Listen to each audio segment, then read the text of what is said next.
Muzyka metalowa, tak jak wiemy, ma wiele twarzy, tak jak wielogłowy smok, niby jednocielska, a wiele pysków. Jeden ekstremalny, drugi spokojniejszy. Na prezentowanym albumie znajdziemy także popowe oblicze. A dzisiejszym albumem jest Ghost Meliora.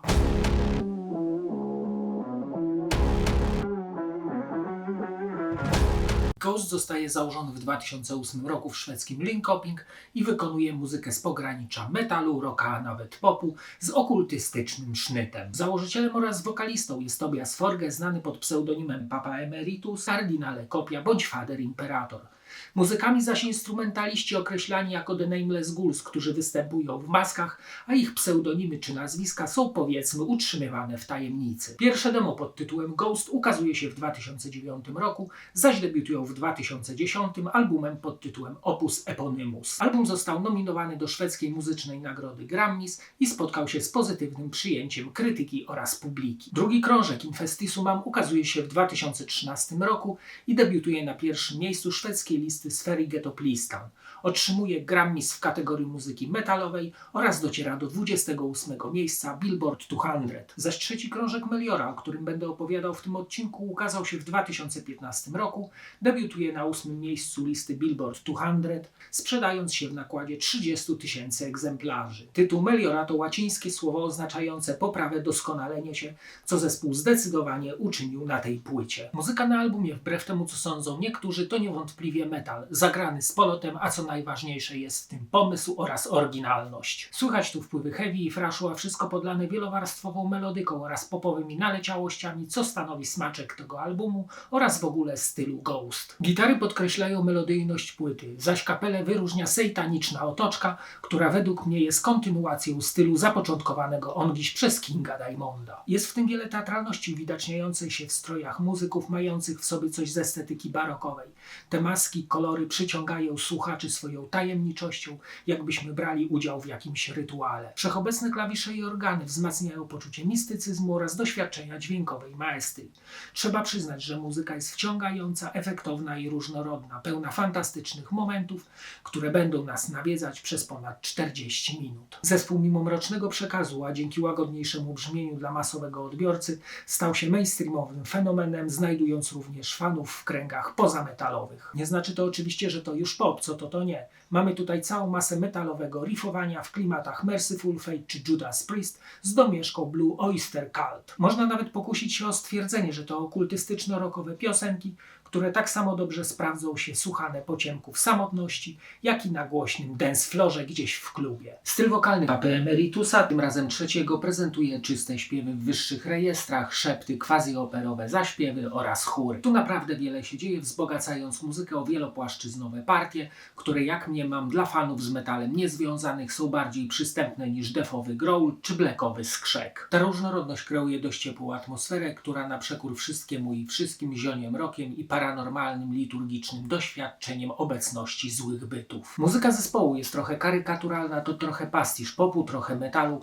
Wydawałoby się, że te dwie drogi muzyczne, tak dla siebie odrębne, łączą się w jednym miejscu, a my stwierdzamy, że usiądziemy i posłuchamy tego więcej, ponieważ fajnie to razem zabrzmiało. Dzięki doskonałym umiejętnościom kompozytorskim i wymieszaniu ciężkich i lekkich form w odpowiednich proporcjach otrzymujemy świetnie rockowo-metalowe numery. Tobias Forge dostrzegł wielki potencjał w tym, co większość środowiska metalowego zdusiłoby już w zarodku, a mianowicie połączenie satanicznych tendencji heavy metalu wraz z arena rockiem oraz mainstreamowymi dźwiękami. Stało się to mieszanką wybuchową i zrodziło komercyjny sukces. Większość najciekawszej sztuki bierze się właśnie z połączenia niekonwencjonalnych jej form. Tak naprawdę wszystko tu oszałamia i wciąga. Od eklektycznych retro gitar po teksty, w których objawia się motyw zła, często pod postacią kobiety, która wpływa na decyzję antybohatera, co również kreuje erotyczną otoczkę. A co najważniejsze, wszystko to brzmi naturalnie, tak jakby całość materiału została napisana na zupełnym relaksie, gdzie nie ma ani jednego momentu na tak zwanej spinie. I czy tego chcesz, czy nie, zespół Ghost stał się integralną częścią sceny metalowej,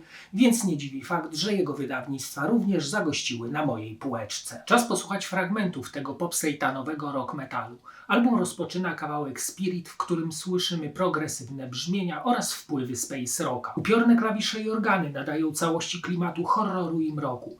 Wokal jest gładki, zaś nad całością dominują chóry męskie. Refren powala chwytliwością, a całość ubarwia melodyjne solo. Tekst opisuje podróż przez mroczne wizje inspirowane absyntem. Zaś tekst zamyka sentencja z Edgara Allana Poego: niech żaden kawałek tej ziemi nie dziedziczy wizji mojego ducha.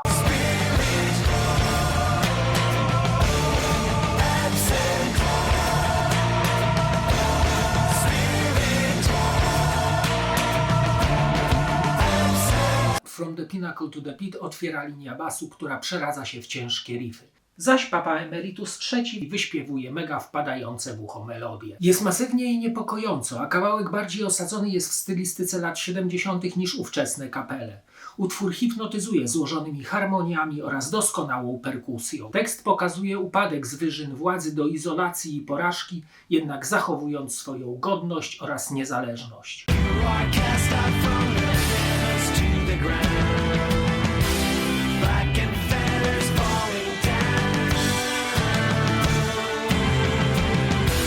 Jest to pieśń pochwalna, ale zamiast Jezusa mamy tutaj szatana. Pokazuje możliwości wokalne Papy Emeritusa III, które są nieprzeciętne oraz wielowarstwowo się nakładają. To utwór w klimacie ballady, w którym cały czas coś się zmienia, dochodząc do podniosłej, epickiej ściany dźwięku. Oczywiście nie muszę wspominać, że są tu tony chwytliwości zatopionej w mroku. Tekst zaś przedstawia uwielbienie dla potężnej siły, która kształtuje jednostki, jednocześnie będąc źródłem buntu oraz upadku.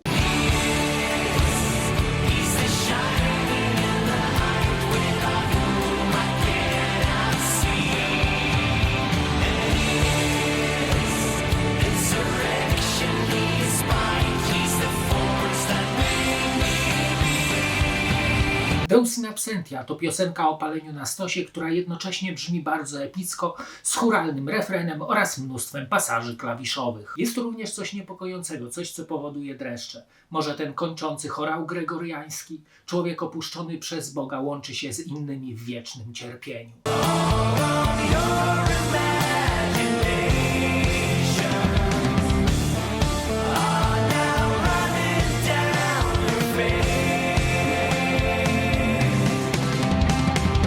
Zapraszam Was teraz do obejrzenia fragmentu koncertu Ghost, który odbył się w warszawskiej Stodole w kwietniu 2017 roku.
Czas zobaczyć teraz okładkę i wkładkę. Za front CD odpowiedzialny jest polski artysta Zbigniew Bielak, który tworzył również covery takim kapelom jak Mayhem, Mgła, Creata. Ma on fajny, rycinowy styl. Okładka jest w ciemnej tonacji i na pierwszy rzut oka spogląda na nas z wnętrza kadru ludzka czaszka. Czaszka wydaje się budynkiem, w centrum którego stoi posąg Papy Emeritusa, nad nim lasery oświetlające cepliny i czerwony dywan prowadzący do wnętrza obrazu. Po bokach olbrzymie nawy kościelne, koła zębate. Ten obraz Obraz jest niesamowity, mający w sobie klimat XIX-wiecznego gotyckiego horroru. Wkładka zaś jest monochromatyczna, zawierająca genialne grafiki będące ilustracjami utworów. Zawierają dużo szczegółów i każdą można długo podziwiać, bo w zasadzie każda z nich mogłaby być okładką tego fantastycznego albumu. Na środkowej rozkładówce umieszczono fotę kapeli. Z centrum kadru spogląda na nas Papa Emeritus III w otoczeniu bezimiennych guli. Dalej kolejne ilustracje, a po nich na czarnym tle umieszczono teksty utworów. Na ostatniej wewnętrznej stronie widzimy odwrócony, zdobiony biały krzyż, czyżby nawiązanie do jedynki Black Sabbath. Na stronie zamykającej wkładkę widnieje fota zespołu na schodach do piekielnej świątyni. Na ciemnozielonym krążku CD umieszczono żółty krzyż mający formę orderu oraz logo wydawców. Na stronie zamykającej pudełko na jasnym tle umieszczono rysowany diabelski ołtarz. W centrum kadru widzimy Lucyfera, a po jego dwóch stronach eleganckich wydaje się Adama i Ewę po opuszczeniu dawnego Edenu, a będących w swoim miejskim raju.